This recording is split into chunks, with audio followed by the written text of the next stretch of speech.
New York Indian film ફેસ્ટિવલમાં Sania મલ્હોત્રાને award મળ્યો. એક્ટ્રેસે કહ્યું, આ મારા માટે આશ્ચર્યજનક ક્ષણ છે. સન્માન મળવાથી આત્મવિશ્વાસ વધે છે.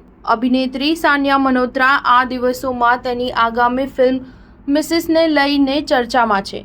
અભિનેત્રીએ તાજેતરમાં જ ન્યૂયોર્ક ઇન્ડિયન ફિલ્મ ફેસ્ટિવલ 2024માં મિસિસમાં તેની ભૂમિકા માટે શ્રેષ્ઠ અભિનેત્રીનો એવોર્ડ જીત્યો હતો. સાનિયાએ એવોર્ડ પ્રાપ્ત કરવા પર તેની પ્રથમ પ્રતિક્રિયા શેર કરી. અભિનેત્રીએ કહ્યું, હું સવારે 7 વાગે જાગી ગઈ હતી. મેં જોયું કે મારા ડિરેક્ટર આરતી અને પ્રોડ્યુસર હરમન બાવેજા તરફથી મેસેજ આવ્યો હતો. મેં વિચાર્યું પણ ન હતું કે મને એવોર્ડ મળશે. ફિલ્મના સ્ક્રીનિંગ દરમિયાન હું ત્યાં જઈ શકી ન હતી.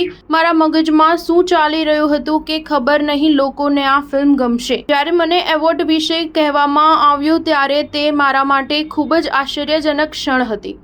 મેં સૌથી પહેલાં મારા પરિવાર સાથે આ વાત શેર કરી. જ્યારે કોઈને એવોર્ડ મળે છે ત્યારે આત્મવિશ્વાસ વધે છે.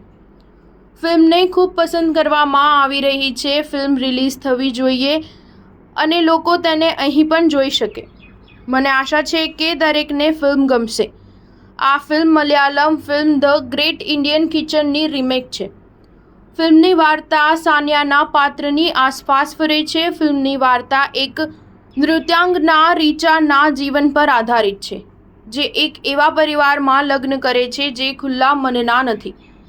તેના પર ઘરના કામ કરવા માટે દબાણ કરવામાં આવે છે, જેનો તેની વિરોધ કરે છે. ફિલ્મ વિશે વાત કરતા સાનિયા મલ્હોત્રા કહે છે, આ ખૂબ જ પડકારજનક પાત્રો અને ખૂબ જ મજબૂત સંદેશાવાળી ફિલ્મ છે. વર્કફ્રન્ટની વાત કરીએ તો આ ફિલ્મ સિવાય સાનિયા વરુણ ધવન સાથે ડિરેક્ટર શશાંક ખેતાનની ફિલ્મ સની સંસ્કૃત કી તુલસી કુમારીમાં કામ કરી રહી છે. સ્ટાર ન્યૂઝ 7 હંમેશા સચ્ચાઈની સાથે.